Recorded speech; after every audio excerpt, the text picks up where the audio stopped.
Hello everyone, मैं संध्या ठाकुर, आपके बच्चों की मोटिवेटर एंड टीचर, आपका स्वागत करती हूँ आपके अपने चैनल टाइनी सीड्स में। सो पेरेंट्स, आज की एक्टिविटी हम एक्टिविटी भी बोल सकते हैं और एक तरह का ये गेम भी है जो हर बच्चे के लिए बहुत ही नेसेसरी है जब बच्चे को रिटर्न में प्रॉब्लम आती है। बहुत सारे बच्चे लिखना चाहते हैं लेकिन वो लिख नहीं पाते और कुछ बच्चे ऐसे हैं जो लिखना ही नहीं चाहते हैं।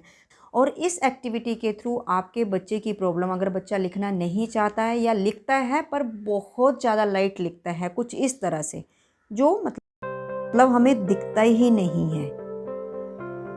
क्या आपका बच्चा भी लाइट लिखता है, बहुत लाइट लिखता है? जी हाँ, बहुत सारे बच्चों की ये प्रॉब्लम रहती है क्योंकि उनका ये जो ग्रिप है, पेंसिल ग्रिप, वो मजबूत नहीं होता है और पेंसिल वुडन की होती है और सडन जैसे ही उनको हम लिखने के लिए देते हैं वो लिखने में थोड़ा सा, अगर लिखेंगे भी तो बहुत लाइट लिखते हैं कई बार। तो अगर बच्चा नहीं लिखता है और बच्चा लिखता है पर बहुत ज़्यादा लाइट लिखता है, तो इन दोनों प्रॉब्लम का आज आपको मैं सॉल्यूशन लेकर आई हूँ सिर्फ एक एक्टिविटी में, जो एक्टिविटी आप लोगों के लिए बहुत ही यूज़फुल रहने वाली है। पर इस एक्टिविटी में आपको प्लीज़ आपको एक ध्यान रखना है कि ऐसा नहीं है कि एक दिन आपने एक्टिविटी दी और दूसरे दिन छोड़ दी। एटलीस्ट आप 10 to 15 डेज़ इसको रेगुलर बेसिस में दीजिए और डिफरेंट तरीके से दीजिए जैसे आज मैं बताऊंगी। और एक ही एक्टिविटी को मैंने 3 स्टेप्स में जो है मैं आपके लिए लेकर आई हूँ। है एक ही गेम है लेकिन 3 स्टेप्स में, इसलिए कि बच्चे को हमने डिफरेंट तरीके से इसको देना है।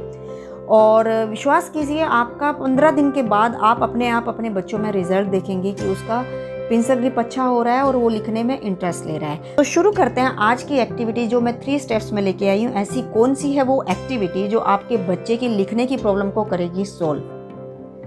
बहुत ही सिंपल एक्टिविटी है, मज़ेदार एक्टिविटी है। एक मैंने पेंसिल ली है, एक मैंने पेपर लिया है जिसमें मैंने स्ट्रॉबेरी ड्रॉ कर दिया है। आप कोई भी ऑब्जेक्ट इसमें ड्रॉ कर सकते हैं। ज़्यादा नहीं होता है तो एक प्लेट रखिए, एक सर्कल सा बना दीजिए, लेकिन ऑब्जेक्ट ज़रूर बनाइए और बड़ा सा बनाइए, लार्ज। जब आप इनिशियली इसको स्टार्ट करेंगे तो ये बड़ा होना चाहिए। अभी आप क्या करोगे, बच्चे को जस्ट बोलो इसको dot dot dot dot dot dot dot dot dot ऐसे करके बनाएगा।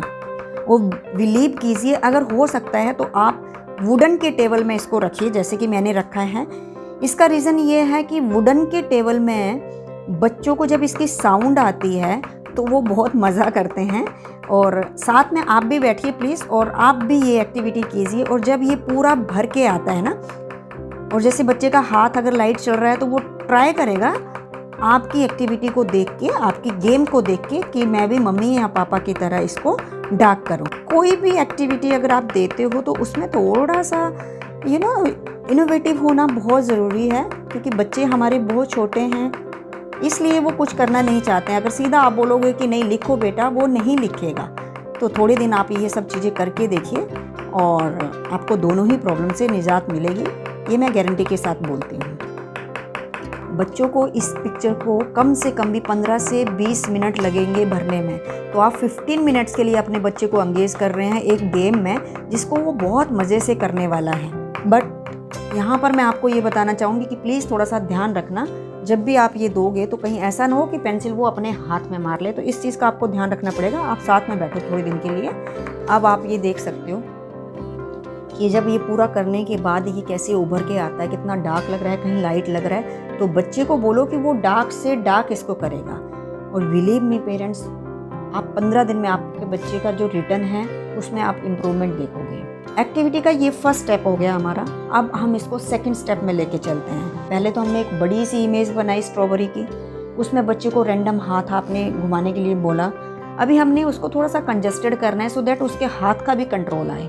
फिर मैंने क्या किया, यहाँ पर छोटे छोटे बलून्स बना दिए हैं एंड आप 2-3 दिन अब बलून में उसको एक्टिविटी ये दोगे। हाँ, यहाँ पर पेरेंट्स एक मैं थोड़ा सा आपको इंस्ट्रक्शन देना चाह रही हूँ कि अगर बच्चा ऐसे ऐसे ऐसे ऐसे पोक करता है, उस टाइम आप उसको प्लीज़ आप गाइड कीजिए कि वो पेंसिल को ऐसे ही पकड़ेगा तीनों फिंगर्स के बीच में, ताकि उसकी पेंसिल ग्रिप जो है वो बहुत अच्छे से जो है वो शार्प हो सके, उसके स्मॉल मसल्स जो है वो अच्छे से डेवलप हो सके। सिमिलरली वो वैसे ही साउंड के साथ इस एक्टिविटी को करेगा।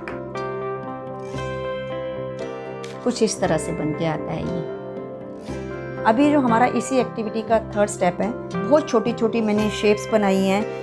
आप लेटर लिख सकते हो, आप नंबर्स लिख सकते हो। आप बच्चे को बोलो कि वो इन छोटी छोटी शेप्स के अंदर ही ट्राई करेगा। अभी हमारे लिए तो बहुत इजी लग रहा है, लेकिन उनके लिए ये थोड़ा सा डिफ़िकल्टी वाला काम रहता है।